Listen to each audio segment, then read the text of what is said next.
नमस्कार बच्चों। अब मैं आपको पढ़ा रही हूँ फैब्रिक कंस्ट्रक्शन।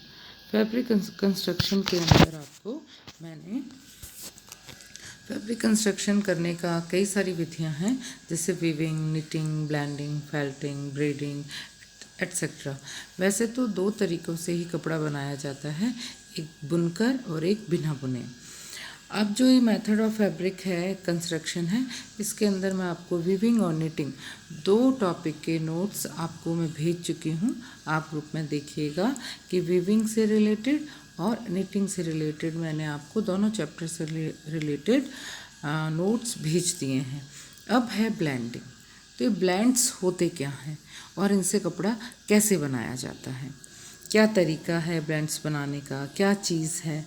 तो अगर हम ये कहें कि ब्लेंडिंग जो है वो एक कॉम्बिनेशन ऑफ टू और more fiber that maximize the best feature of each fibre.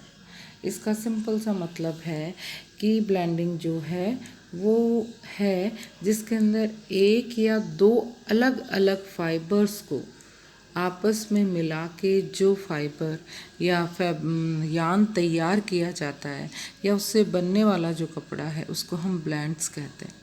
और ये इसलिए यूज़ करते हैं कि हमें उसमें अपनी मन चाही विशेषता को लाना होता है। इसी में एक किसी और ने भी डेफिनेशन दी है, ब्लेंड को हिंदी में सम्मिश्रण भी कहते हैं। तो सम्मिश्रण एक वांछित उत्पाद की विशेषता को प्राप्त करने के लिए अलग अलग तंतुओं का एक साथ संयोजन है। ठीक है। मिश्रण जो है वो रंग, ताकत, कोमलता, शोषक, धोने में आसानी, सब सलवटों के प्रति प्रतिरोधकता, कताई की आसानी, लागत में कम आना, इन सब को ये प्रभावित करता है। और इसी कारण से हम ब्लेंड्स का इस्तेमाल करते हैं। अब इसमें आता है कि एडवांटेज ऑफ ब्लेंड्स, कि सम्मिश्रण के लाभ क्या क्या हैं, क्या हैं सम्मिश्रण के लाभ।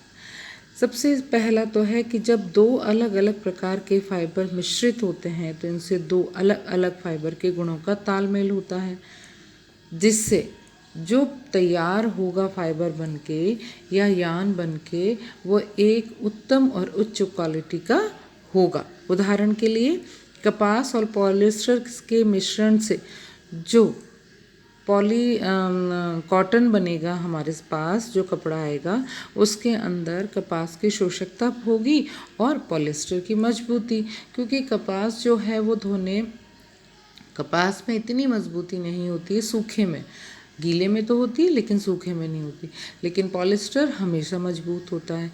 तो जब दो अलग अलग जनों की प्रॉपर्टी एक में आ जाती है तो वो जो फैब्रिक है, यान है, कपड़ा है, वो और भी हाई क्वालिटी का हो जाता है। इसके अंदर दूसरा है सम्मिश्रण कपड़े के उत्पादन करने के लिए किया जाता है, जो कि सिंथेटिक फाइबर की आसान देखभाल और शक्ति के गुणों के साथ प्राकृतिक फाइबर के सौंदर्य आराम गुणों को मिलाकर किया जाता है।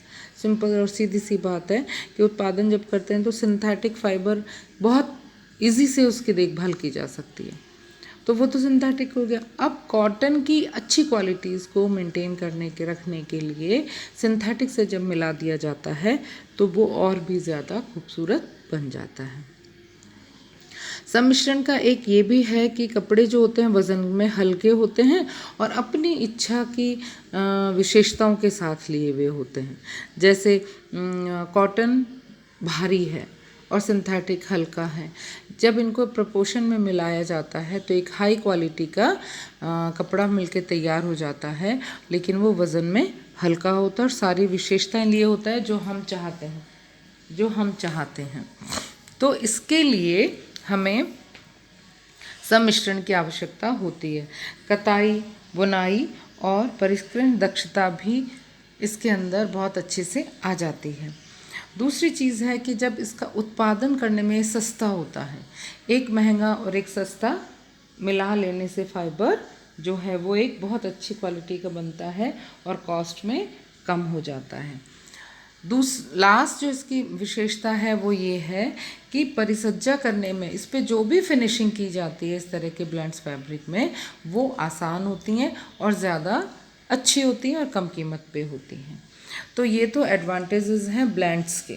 अब है डिफरेंट टाइप ऑफ ब्लेंड्स कि ये जो ब्लेंड्स हैं वो कौन कौन से हैं और कितने कितने तरीके के होते हैं।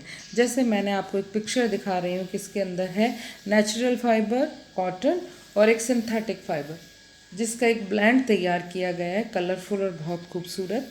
इसी तरीके से पॉलिएस्टर और कपास, नायलॉन और ऊन, नायलॉन और एसीटेट, ऊन और कपास, लिनन और कपास, लिनन और सिल्क, लिनन और रेयॉन, सिल्क और ऊन, रेयॉन और कपास, ऐसे बहुत सारे फाइबर्स हैं जिनको आपस में मिलाकर हम ब्लेंड्स तैयार कर सकते हैं। अब ब्लेंड्स को तैयार करने का क्या प्रोसेस है ये मैं आपको एक ड्राफ्ट के माध्यम से बताती हूँ कि अलग अलग जो फाइबर, ये स्टेजेस भी ब्लेंड्स की अलग अलग होती हैं। आप फाइबर के टाइम पे ब्लेंड्स कर रहे हैं, आप यान के टाइमिंग पे वो कर रहे हैं ब्लेंड्स। फाइबर के टाइमिंग पे अगर आप ब्लेंड्स कर रहे हैं तो अलग अलग तरीके के फाइबर्स को आपस में मिक्स करके और फिर हम उनकी स्पिनिंग करके और यान तैयार कर सकते हैं। इसमें जो मैंने आपको दिखा रही हूँ वो है फाइबर को ही आपस में ब्लेंड करते हुए, जिसके अंदर कॉटन है, पॉलिएस्टर है और पॉलीटेरिकोट है और ये आपस में मिलके लास्ट में जाके एक जो मतलब यान होता है वो बन जाते हैं। तो ब्लेंड्स एक महत्वपूर्ण फाइबर है टेक्सटाइल के अंदर जो कि बाकी की चीज़ों को आपको एक अच्छा वो देते हैं, आपको गुणवत्ता वाला फैब्रिक देते हैं। तो बच्चों ये था ब्लेंड्स। आगे हम इसका जो और फैब्रिक कंस्ट्रक्शन का जो नया चैप्टर है वो हम पढ़ेंगे।